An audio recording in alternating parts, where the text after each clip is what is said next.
Good evening. It's a great pleasure to be here today to talk to you about such an important topic as how to forgive people.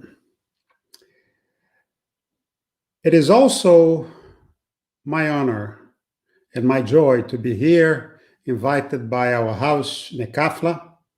I also want to thank the Almighty God for giving me the opportunity to talk to you today. This is a very important topic that we're going to talk today. But first of all, I like to begin by our announcements. First of all, we are working towards restarting the activities of Nekafla in person. We have yet to make official and we have yet to announce it. But essentially what we're trying to do is to find a compromise between the demands made by the Belgian authorities and the necessity that we all have to meet again, to see each other again, to be together. And but we'll be doing that over the next few days. Our target is to start these activities essentially in the beginning of July. But we already are talking about the work that we do with our courses. We do that obviously in person as well as through the internet, and we're trying to find a compromise for that. We're also going to start very soon our passes. Or this donation of energy that is so characteristic of the Spiritist philosophy.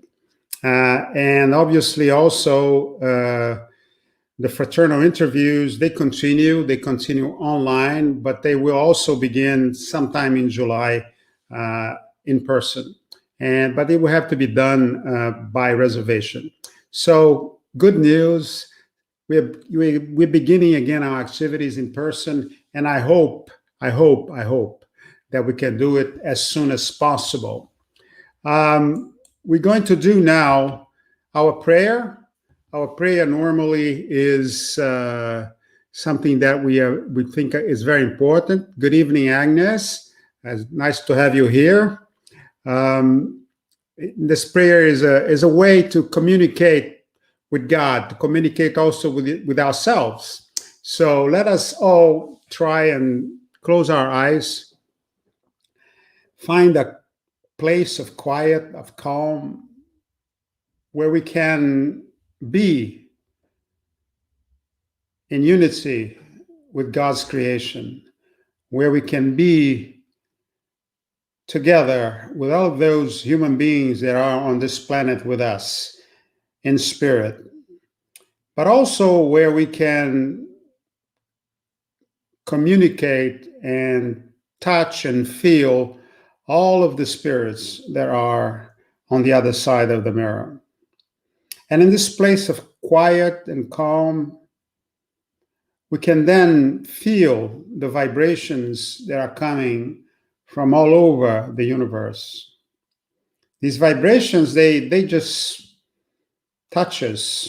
They touch our hearts. They touch our whole beings. And we can then share some of these good feelings with all of those spirits that are around us, those that are coming from far, those that are coming from all over the universe, those that are coming from darkness, but also those that are coming from areas of light. And we can share these feelings, and these feelings will help them and will help us, will give them and us the ability to move forward with hope, to move forward with love in our hearts. Let us thank then all of those spirits that are here, those that are in doubt, those that are suffering, those that are here to help, those that are here to teach us those that are here to support us and defend us. Let us also thank Jesus for all the love that he gives us every day as he walks alongside us. Let us finally thank our Lord, the Almighty, for the opportunity that he gives us to be here today in incarnate form so that we can move forward towards the light. Amen.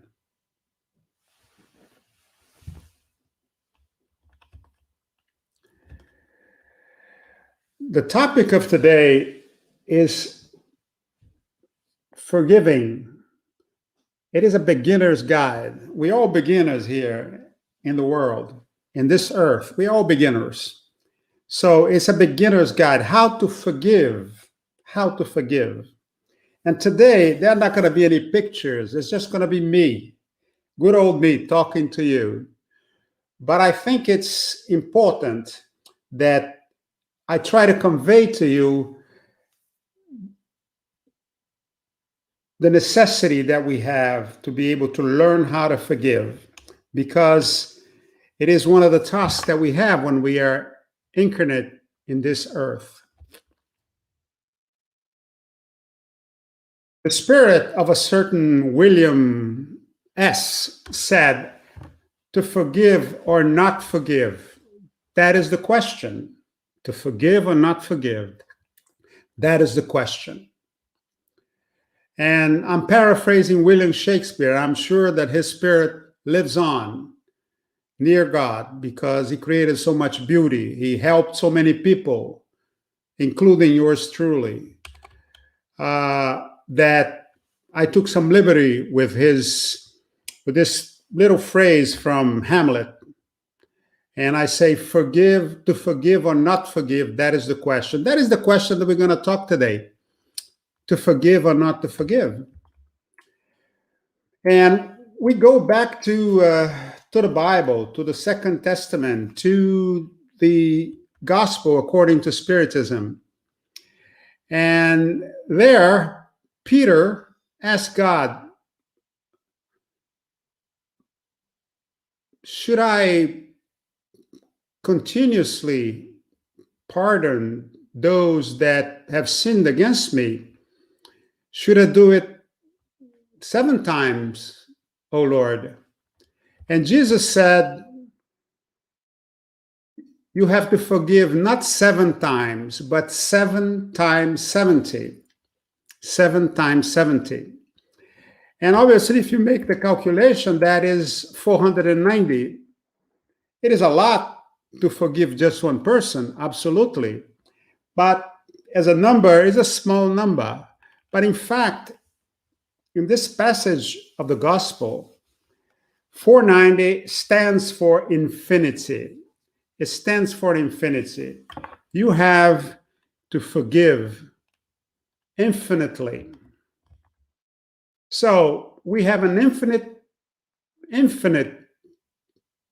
obligation to forgive. We have an infinite obligation to forgive. The same person, yes, the same person.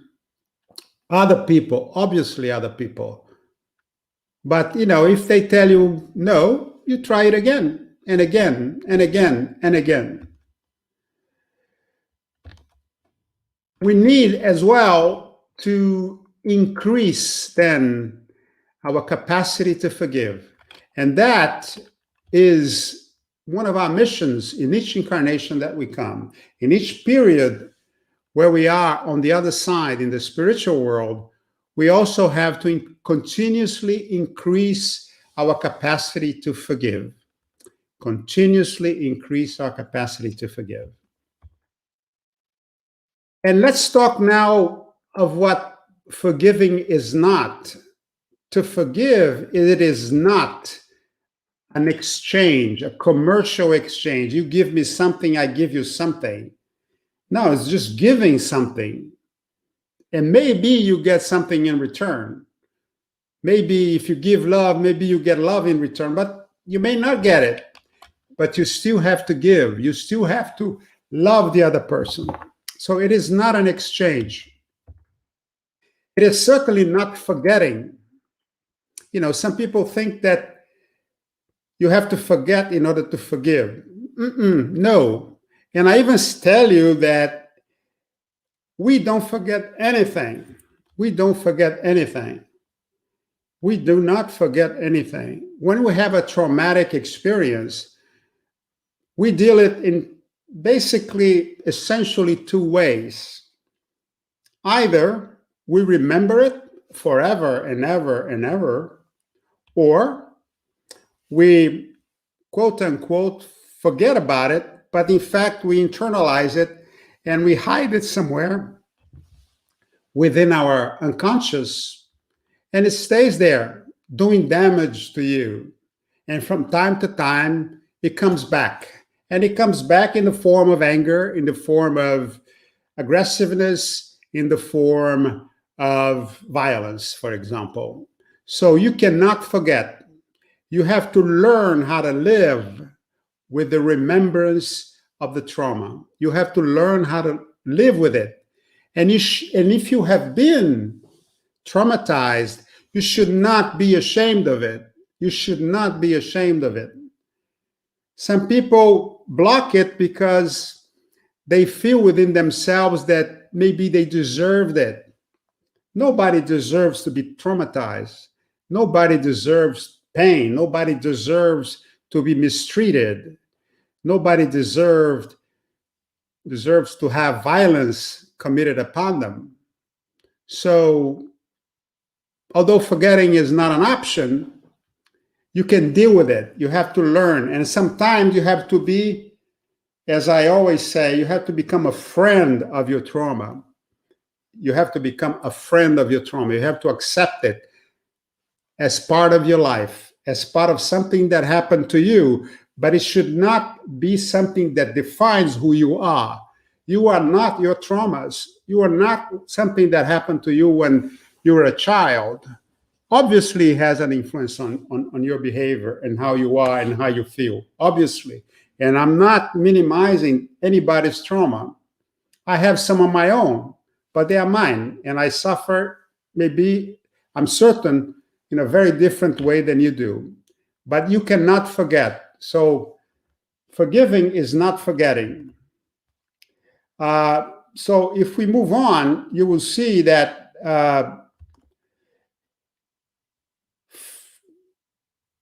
forgiving is not renunciation. You renounce. Oh, I give up. I give up on that person. I renounce it. I don't want to see him anymore. I don't want to deal with it. I don't want to deal with the memory. I don't want to deal with the trauma. It is not that. It's not renunciation. It is not also neglect. We just leave it like it is. Let it boil. Let it burst. Let it explode. No, you have to deal with it. And the best way to deal with trauma is to deal with it. Sometimes you need help, outside help. Sometimes you need spiritual help. Sometimes you need medical help from a psychiatrist or a psychologist. You may need help from a psychoanalyst, like I did. Or you may need help from a spiritual guide, from a spiritual house. And this is what we try to do in our fraternal interviews. So it is not neglect. It is not abandonment also. You abandon the problem. You just leave it there, because when you abandon, in fact, you're keeping it, in fact. You think you're abandoning, but it's there. It's like the elephant. It's like the elephant in the room, Everybody is ignoring the elephant, but the elephant is there, I was born in a small town in Brazil. And in this small town, there is a story that the two farmers were talking to each other. And one wanted to sell a cow and the other one wanted to buy a cow. But they talked for about 3 hours about everything under the sun, about how to plant, how to not plant, about horses, about everything, but they did not talk about the cow. So at the end of the conversation, then they talked about it. So it's like that. It's like the elephant in the room, like the cow in the room. You cannot abandon a problem. You have to deal with it at some point in your life. If you don't deal with it in this incarnation, you will deal with it later. So the sooner the better you deal with it. But what is really forgiving or forgiveness? It's an act of love. It's an act of love. But then you say, how can I love somebody who did me wrong? You can love it like a Christian, like Jesus loved those that persecuted him, like Jesus loved those that put him on the cross. It's an act of love. It's an act of faith as well, because we are Christians and we have faith. Reason for faith, but we have to have faith. It's an act of faith. It's an act of charity. Charity. You want to help the other person. You want to help your neighbor, but you also want to help yourself. It is also an act of charity to yourself, because, and we'll talk about it later on, you need to forgive. You need to forgive in order for you to move forward, to leave your traumas behind. Because there is a link between a trauma and this inability to forgive. You can only really leave the trauma behind if you forgive. I'll give you an example. Again, coming from a very good friend of mine. He had a very difficult relationship with his father. His father was authoritarian, was manipulative, was difficult, but also had good sides to him. And when this friend was an adolescent, he thought that father was terrible. And every time later on, many years later, when he saw a father with his hand on his son's shoulder, he would get angry. He would get really angry inside. Why? Because his father never did that. His father never caressed his hair. And he was very angry. And obviously, he had to deal with it. And after he dealt with it, after he was able to forgive his father, this friend of mine then could see a guy on the street with his hand on his son's shoulder, and he would not get angry at all, because he was at peace. He was at peace with his father. He was at peace with that gesture. So it is very important then that we believe that when we forgive someone, we also are helping ourselves. So how do you define this act of forgiving? There are many ways to do it, but the one I prefer is to pay evil with goodness, to pay evil with goodness, or to pay hate with love. Hate with love. You receive hate, but you pay it with love. Fraternal love, like Jesus loved us. So that is my definitions of it. It's the payment of anger with calm, and so on. And one of the questions that always comes up is, how can we forgive more and better? How can we do that? I mean, it's so difficult. I was once making a presentation just like this one, not exactly the same, but something similar. And was in a spiritist house, Nekafla, in fact. And we had a question and answer session after the presentation. And one person in the audience said, well, I cannot forgive. It's impossible for me to forgive. It's absolutely impossible. And I asked him, are you a Christian? Yes. Are you a spiritist? Yes. So either you change how you define yourself, or you have to learn how to forgive. It is as simple as that. You have to learn how to do it. And it is, and I want to do this, I want to say this with the most sensitivity that I can. It is independent of the act that was done to you. It is independent of the act that was done to you. Jesus always loved the sinner, but he condemned the sin. So to forgive is not to accept what was done. It is not to justify what was done. It is not to say it's okay. It is not to say that you are in agreement with it. No, it is not. It is simply to love the person that committed the mistake, and at the same time condemn the behavior, condemn the action. Absolutely. Jesus did not accept wrong actions. He condemned wrong actions. So this is very important to keep in mind, because this is one of the reasons why many people are unable to forgive, because they feel embarrassed. They think that maybe if they forgive, they're going to be giving the guy or the person or the woman or the man or the child or whoever or the obsessor the right to do it. He did the right thing. No, he did not do the right thing. He did the wrong thing. But you can forgive him. But in order to forgive, there has to be also preparation. Preparation is extremely important. You have, first of all, to accept that you have to know who you are. You have to try to start this journey, to start this quest to know who you are. You have then to look into yourself.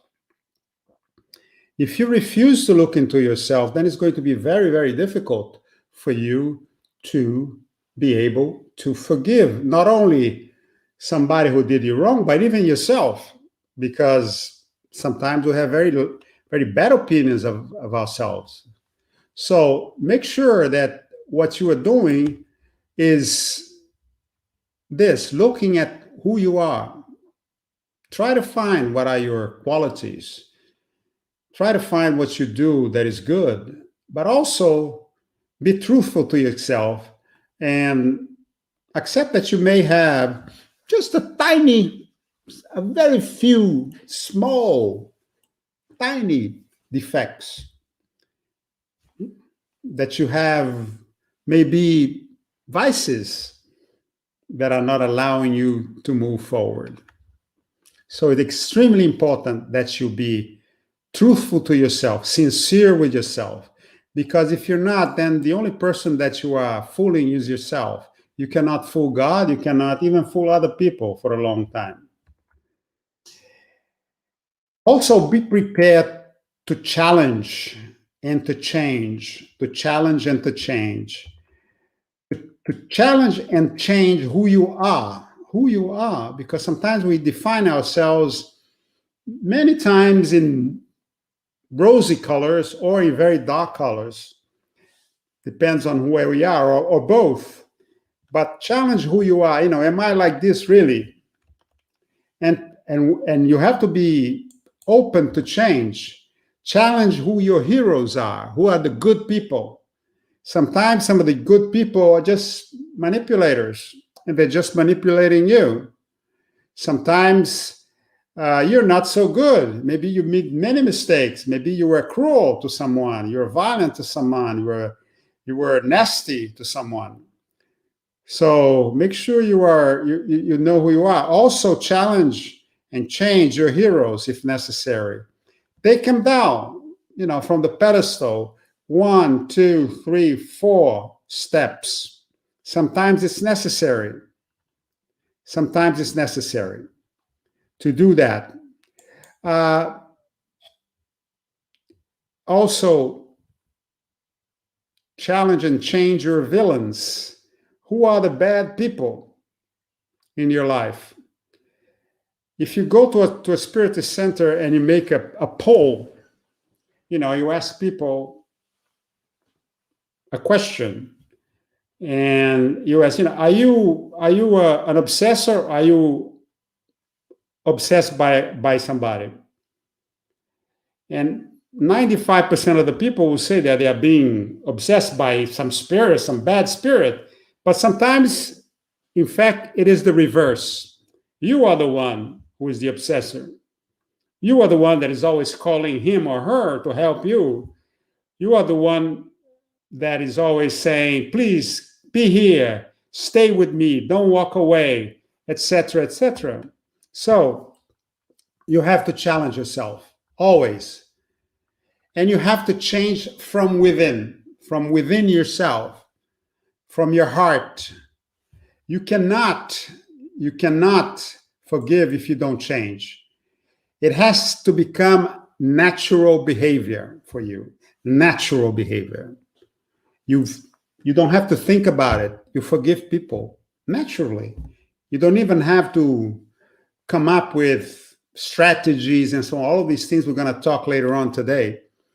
It just becomes natural to you. You just forgive people. Jesus was forgiving people left and right, naturally. He didn't have to think about it. He did not have to sit down and write it down. He did not have to do it. It was natural for him.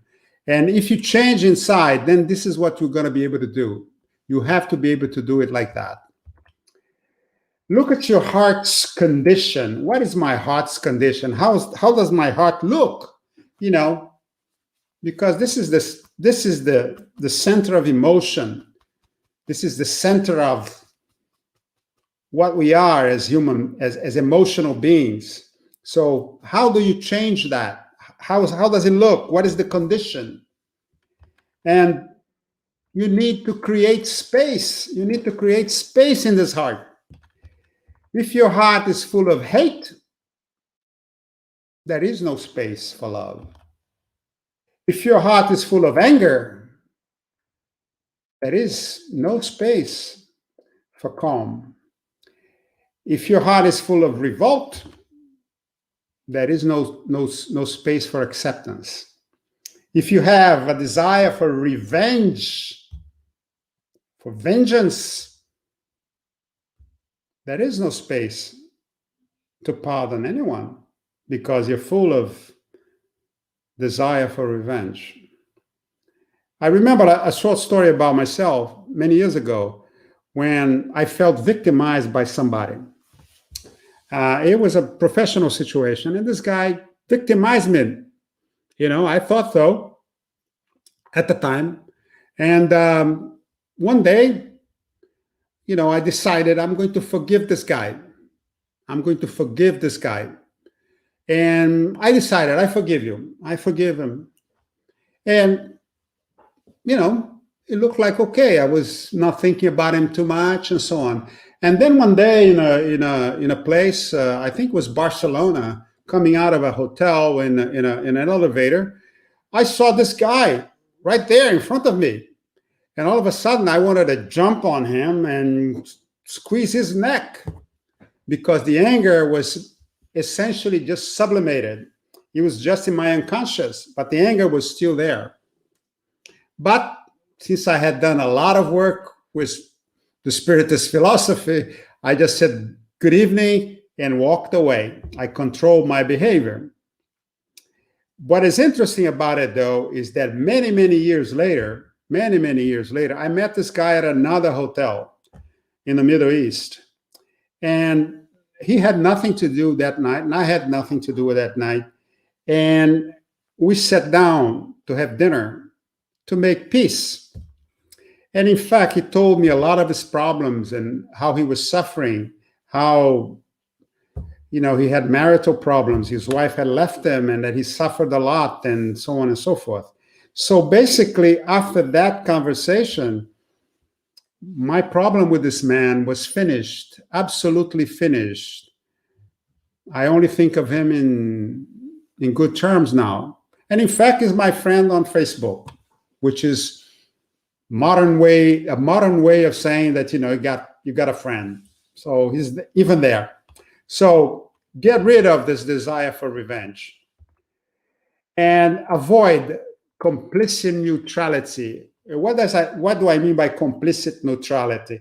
Is that when somebody is suffering there, you behave as if nothing was happening, as if, I'm going to stand neutral here while he's, doing violence to that boy, to that girl, to that child, to that woman, to that gay person, to the lesbian person, and I'm just not going to say anything because I'm neutral. But in fact, you are being complicit with the person that is doing. So you're probably just as guilty of that violence, just as guilty of what is happening as the other person is. So do not be complicit. Do not play this card of complicit neutrality. Jesus was not, absolutely never neutral.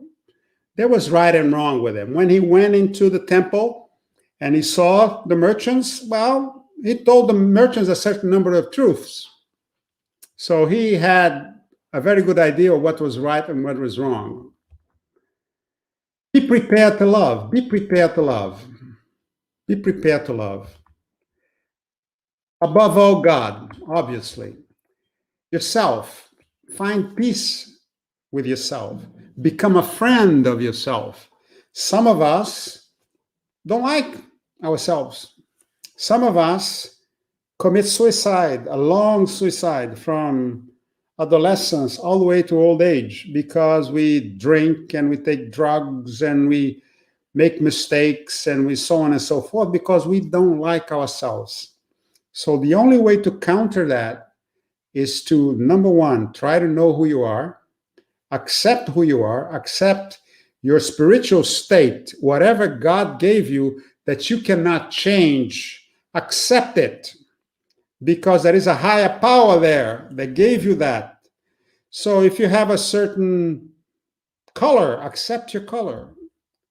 Even though it's more difficult, yeah, sure. Of course it's more difficult. If you're a woman, it's more difficult to be a woman. Absolutely. Because there are a bunch of machos all over the place. And if you are gay, it's more difficult to be gay. Yes, but you have to accept who you are. How you do it, it's your decision. But you have to do it. You have to accept yourself within yourself. And you have to become a friend of yourself. Not looking in the mirror and say, wow, how wonderful I am, how beautiful I am. I do it every morning, by the way. No, you just have to accept, be at ease with yourself. And you have to be prepared to love the other person. If that other is very different from you, doesn't have the same culture you have, doesn't have the same color you have, doesn't have the same behavior you have, doesn't have the same social class you have, you still have to love them. Jesus loved, for example, Lazarus. Lazarus was a leper, and lepers in the society at the time were at the bottom. They were excluded from society, but he loved that leper. He loved Mary Magdalene, who was a prostitute. He condemned her behavior, but he loved her fraternally. So you have to be able to love the other, not as you would like him to be, but as he is. Not as you would like them to be, but as he is. So if you see a hobo, if you see a guy, a homeless person on the street, believe you me, he's not homeless because most of the time he's there because there is a problem. And you have to, if you want to help him, you have to accept him as he is. You have to, maybe you can try to teach him a few things, you can talk to him, but don't help him first and then try to help to change him later. What are the preconditions? Well, the preconditions to forgiving is the absence of conditions. You should not have any conditions, absolutely none. But you have to be humble. You have to try to be humble. Try to be humble. You're not better than anybody. You're not better than anybody, even though you may be intelligent, even though you have a very high IQ, even though you have a lot of money, even though you speak 10 languages, even though you're good looking, even though you're young, even though you're old, even though you have a big car or a small car, you have a big bicycle or a small bicycle, you're not better than anyone. We're all sons of God. We're all children of God. We're all children of God. We are different, absolutely. Yes, each one has its one level, each one has its own level of spiritual development. Each one has its own levels of skill. But before God, we are all equal. We are all his children. You have also to be able to accept, as a precondition, accept rejections. If you're going towards forgiving people, some people may say, well, I don't want you to forgive me. Go away. Go to hell. Disappear from my face. And sometimes you're not forgiving people because you're afraid of rejection. But that's your problem. It's not the other person's problem. It's your problem. But I put it to you, if you have somebody that does not like you, if you have somebody that does not like you, and you ask for forgiveness and he rejects you, the situation did not change. The situation did not change. You still don't have somebody that likes you. Did not change. So you can continue and do like Jesus said, try again and again and again and again. So it is very important to do that. And Karen is saying something very, very nice here, that you should try sometimes to understand how the other person is or was in order to do it, in order for you to facilitate your ability to forgive. Is extremely important to do that. And it is not always possible, obviously, not always possible, because the person may be a criminal, the person may be in prison, there may be somebody that you have a real problem even talking to, and the person is not able to. But if you can, do it. If you are able, absolutely do it. It facilitates enormously the ability for you to forgive someone. By the way, there are no exceptions to the rule that you have to forgive. There are no exceptions for friends. There are no exceptions for enemies. You have to forgive your enemies. As I said before, it's an act of love, but it's not the same love that you have, with your children or your father or your mother or your companion or your wife or your husband. Most of the time, because we are imperfect, we cannot love like Jesus did. Jesus loved everybody unconditionally. But we are not yet there. So in most cases, with very bad enemies, people who really did you wrong, it's just compassion. It's compassion. It's compassion. So try at least to have some compassion towards this person. And absolutely don't wish him anything bad. Absolutely not, because then you're making a mistake, which you will have to correct later on. So there are no exceptions for strangers either. If you see somebody that you don't know, you have to forgive. You have to forgive. For example, the Good Samaritan, he was a Samaritan. A Samaritan were discriminated people in the land of Israel at that time. They were discriminated. But when he found a Jewish person lying on the road, suffering and bleeding, what did he do? He didn't say, well, good for you, you're suffering, because I suffered too. No, he went there and he helped them. He went there and he helped them. And he took them to the last village, paid for his stay at an inn, and so on. So he helped. This is the true mark of charity. There are no exceptions for family either. You have to forgive your brother, your sister. And guess what? Sometimes, in this planet, in this planet here, planet Earth, we go into a family because we need to solve a lot of very hard, difficult problems. And sometimes you look around and you say, my God, how come I landed here? How come I'm in the middle of this confusion, of this violence? How come? But they are there to help you, in fact, because these obstacles, these difficulties are there for you to expiate some of the mistakes you made in the past. And you have to learn to love these people, these spirits. There are no exceptions for the proud. People who are proud, well, they'll learn their lesson. It's not up to you to give them the lesson. The brave, the cowards, you have to forgive everyone. Keep your eyes on the prize. Keep always your eyes on the objective. Find strategies. Work out the tactics that you need. Sometimes you have to think about it because you're not a natural, not yet.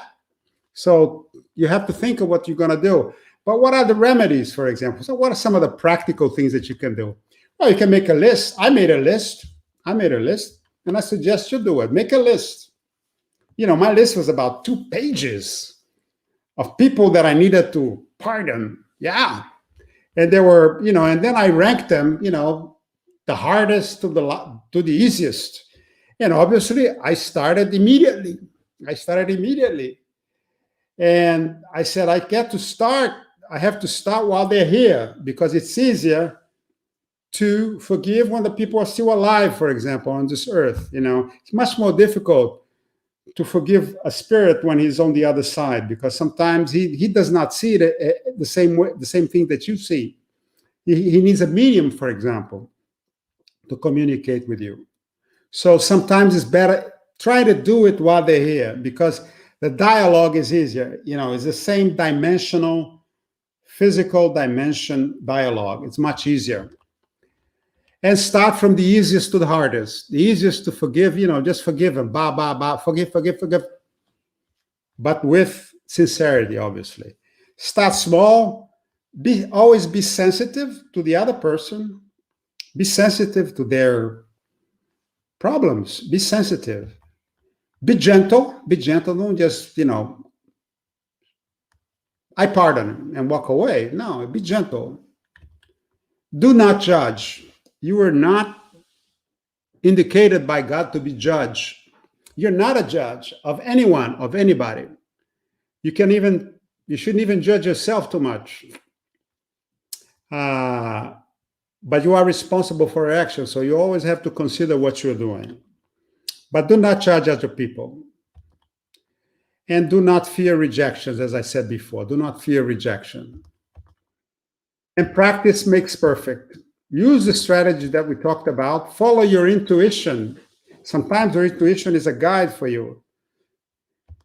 Follow your lucidity, that little voice that is talking to your ear. If you're a little bit if you have some mediumship, that lucidity.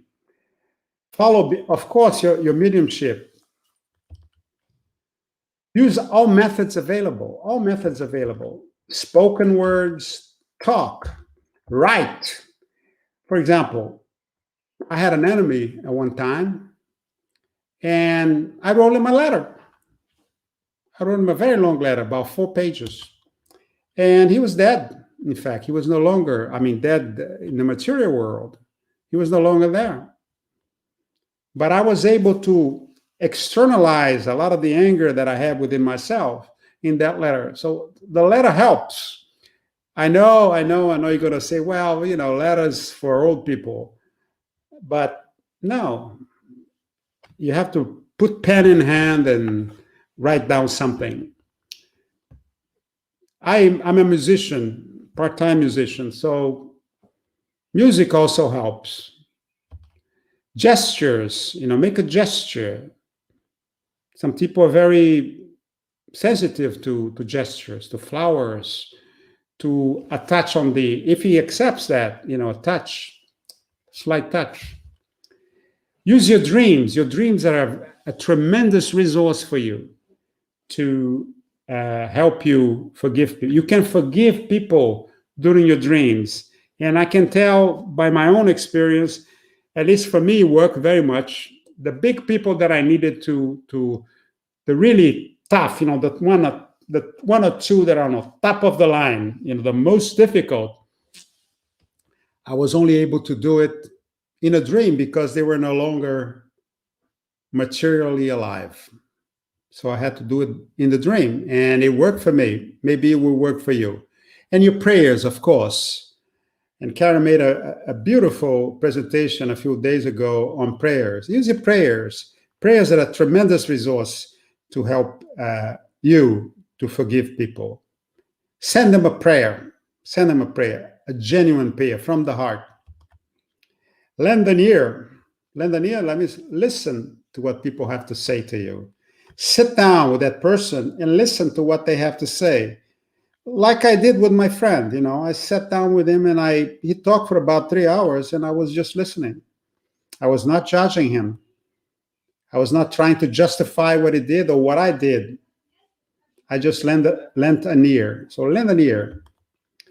And there is also something that is very little used in conversations, even in mediunic conversation, even when you have a mediunic work or session, is the power of silence. The power of silence. Sometimes the person just wants to be silent. The spirit just wants to be silent. So listen to his silence. Don't keep, putting questions to him because he's not prepared to talk. So just listen to his silence. The other day I was having a fraternal interview with a teenager. And the teenager was forced to go to this fraternal interview by his parents. And he sat there for 45 minutes without saying a word. And I sat there with him, listening to what he had not to say, what he didn't say. And at the end, about a minute before the 45 minutes were up, he said, "Yeah, I have a problem with my father." And that was it. One phrase. And we were there for 45 minutes. So that is what you have to do. The power of silence. Silence is extremely powerful. For Brazilians, for example, it's extremely complicated to be silent. It's very complicated because, we were programmed to talk. And I can talk by experience. I talk a lot, as you can see here. But the power of silence is extremely important. Conclusions. Let's finish now. You have to change inside. Really, you have to change inside. Forgiving will set you free. And as Patrick said here, will bring a lot of peace and health to you. Bring a lot of peace and health for you.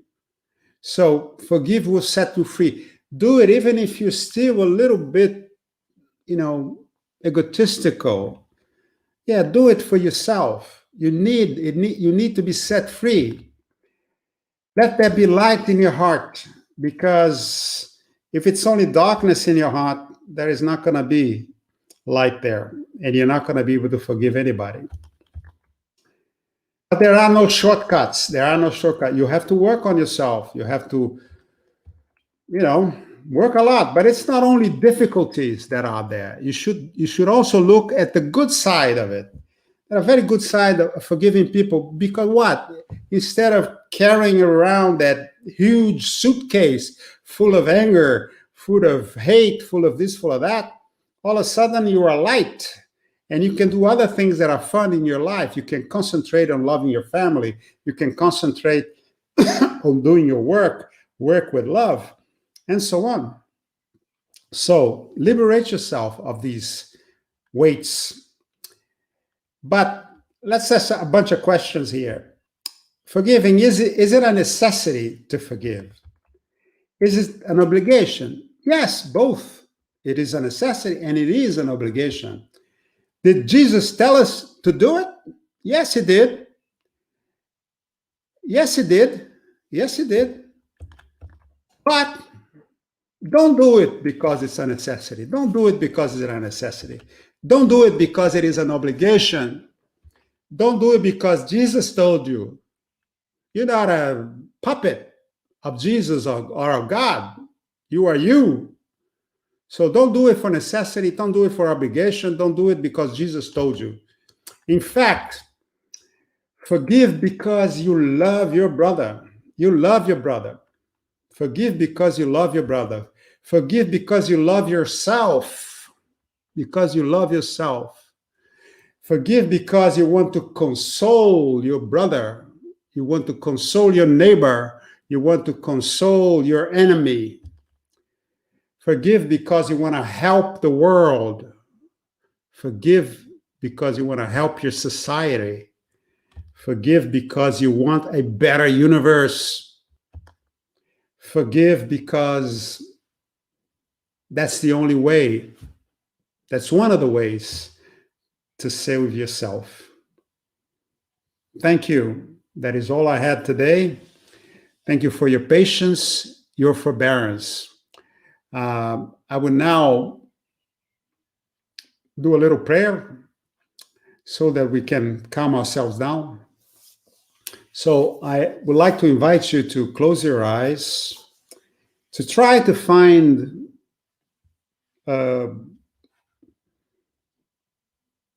calm, peace within yourself. Find a place where you can look and see the beauty of God's creation. Find a place within yourself where you are one with the love that comes directly from Jesus.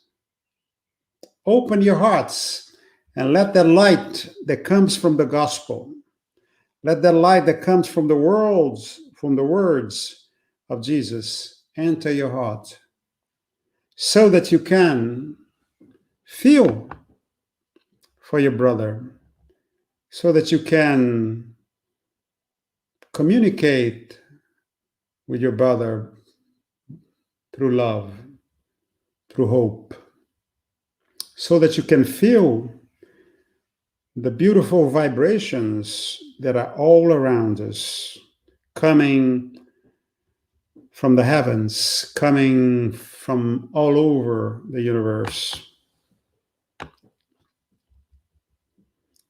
Let us then give a little bit of ourselves to all our brothers that are here with us tonight, all of those that are incarnate, all of those that are disincarnate, those that are suffering, those that are in doubt, those that just decided to leave this earth before their time, those that are in anger, those that are in pain. Let us send all the best that we have within ourselves: love, love, compassion, compassion, hope, joy, light, so that all of these spirits, whether they are incarnate or disincarnate, can then turn towards the light, restart their journey, begin again to walk towards the sun, walk towards the top of the mountain, walk towards the next phase on their evolution. Let us thank also all of our spiritual brothers that helped us tonight, that protected us, that inspired us, that defended us. Let us thank Jesus for all that he has done for us, for the words that he left, so that we had a blueprint that we could follow in our quest, in our voyage through time, through space, through the worlds. Let us finally thank our merciful God, our Creator, our Father, He who gave us the opportunity to be incarnate, He who gave us eternal life. Let us then thank Him from the bottom of our hearts and ask Him to bless us and give us His permission so that we can end our talk tonight. Amen. Thank you very much and see you next time. Bye-bye.